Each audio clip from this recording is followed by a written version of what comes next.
Assalamualaikum warahmatullahi wabarakatuh. Perkenalkan, nama saya Syekha Hanifah Salma Raudo. Saya dari kelas 3 FT4 Manajemen Pemasaran, absen 18. Seperti yang diketahui, virus corona menyebabkan kepanikan di Cina. Bukan hanya kepanikan di Cina, melainkan di dunia, sebab wabah COVID ini menyebar hampir di setiap negara. Akibat lainnya, banyak perusahaan kecil, menengah, maupun besar yang akhirnya terpaksa menutup usahanya untuk sementara. Tidak hanya perusahaan saja yang tutup, ribuan tempat usaha makanan atau minuman juga terpaksa tutup. Kehadiran pandemi ini memunculkan perasaan-perasaan serta kebiasaan baru pada masyarakat. Terdapat banyak pergeseran serta perubahan perilaku konsumen yang terjadi setelah munculnya pandemi. Mulai dari kebiasaan kecil pada kehidupan sehari-hari hingga kebiasaan yang mengubah gaya hidup. Lantas, seperti apa perubahan perilaku konsumen yang terjadi pada kondisi saat ini? Menurut saya, perubahan perilaku konsumen saat ini yaitu yang pertama, konsumsi akan lebih berfokus pada nilai. Artinya, seperti yang dijelaskan sebelumnya, konsumen akan lebih berfokus pada produk-produk yang memiliki nilai bagi kehidupannya. Konsumen akan cenderung menyampingkan ego atau hedonisme mereka. Produk-produk kebutuhan sanitasi seperti tisu, sabun, atau pencuci barang akan menjadi barang yang mulai disasar oleh konsumen baik saat atau pasca krisis. Selain itu, produk kesehatan yang seperti makanan sehat, suplemen, atau minum-minuman kaya gizi seperti jelly atau susu akan menjadi hal yang paling dicari oleh konsumen. Selanjutnya yang kedua, bangkitnya tren group buying. Pada awal tahun 2010-an, group buying sempat populer di seluruh negara, tidak terlepas di Indonesia. Namun pada pertengahan tahun 2010-an, tren ini seakan seperti kertas yang terhempas angin, tiba-tiba hilang di Indonesia. Namun di negara-negara Eropa dan Amerika Serikat, tren group buying atau pembelian kolektif masih bertahan hingga saat ini. Group buying sendiri adalah pembelian kolektif dari beberapa pembeli untuk mengaktifkan diskon.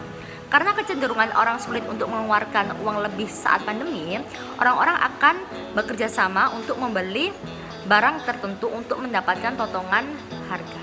Setelah itu yang ketiga, daya beli masyarakat cenderung menurun. Konsumen memprioritaskan harga dan kebutuhan pokok seperti makanan dan produk kebersihan saat belanja. Sering membeli makan tertentu akan membuat pengeluaran jadi lebih besar.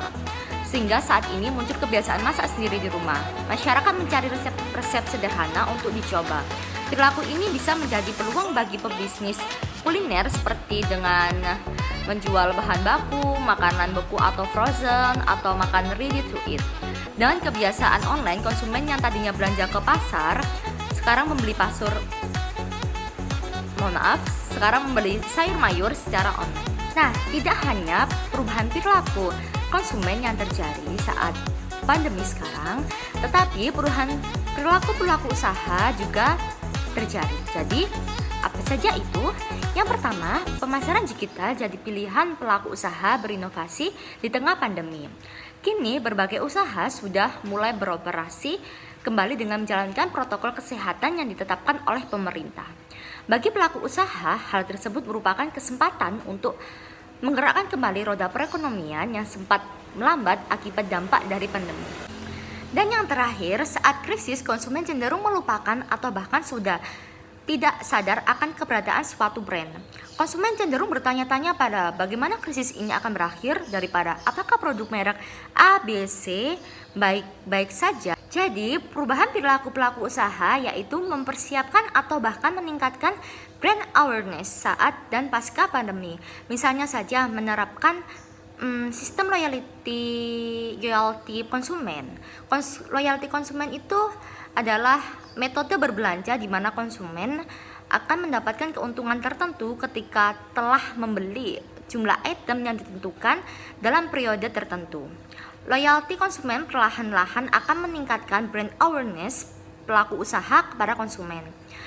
Kedua, pelaku usaha mengandalkan social responsibility untuk membangun kegiatan atau untuk membangun simpati dan keterlibatan konsumen. Kegiatan yang dilakukan dapat seperti mengadakan amal secara mandiri atau kolaboratif. Dan yang ketiga, membangun kampanye pasca pandemi. Misalnya saja seperti mempersiapkan fitur baru pada produk, resep dan menu baru pada menu makanan restoran, dan hal-hal lainnya yang dapat meningkatkan awareness konsumen pada brand. Setelah saya membahas tentang perubahan perilaku konsumen dan pelaku usaha di saat pandemi, pasti beberapa dari kalian memikirkan lantas bagaimana perilaku konsumen dan pelaku usaha setelah pandemi saat ini sudah berlalu. Nah, baik, kita bahas pada pelaku konsumen. Jadi perubahan perilaku konsumen setelah pandemi yaitu yang pertama, maraknya bisnis rumahan. Jadi akibat dari meningkatnya angka resesi karyawan menyebabkan meningkatnya bisnis rumahan untuk mempertahankan kondisi ekonomi mereka. Tetapi meningkatnya berbagai bisnis rumahan nyatanya sesuai dengan jumlah demand konsumen. Bisnis kecil atau bisnis rumahan pun seringkali membangun tren baru makanan atau minuman yang mampu memikat konsumen, sehingga lebih banyak konsumen memilih untuk membeli produk hasil produksi rumahan yang juga sebagai bentuk support pada bisnis lokal. Dan yang kedua, belanja online yang semakin meningkat. Hal ini tentu saja terjadi karena adanya aturan pemerintah untuk meminimalisir kegiatan di luar pada saat pandemi. Tetapi setelah pandemi berlalu, konsumen sudah terbiasa dengan berbelanja online karena menurut konsumen berbelanja online lebih praktis dan mempersingkat waktu dan yang pasti tidak menghabiskan tenaga saat mencari produk-produk yang diinginkan. Dan bagi pelaku usaha yaitu yang pertama, mengevaluasi ulang capaian usaha selama pandemi. Jadi, mengevaluasi capaian bisnis selama pandemi adalah fondasi untuk menyusun strategi pasca pandemi nanti.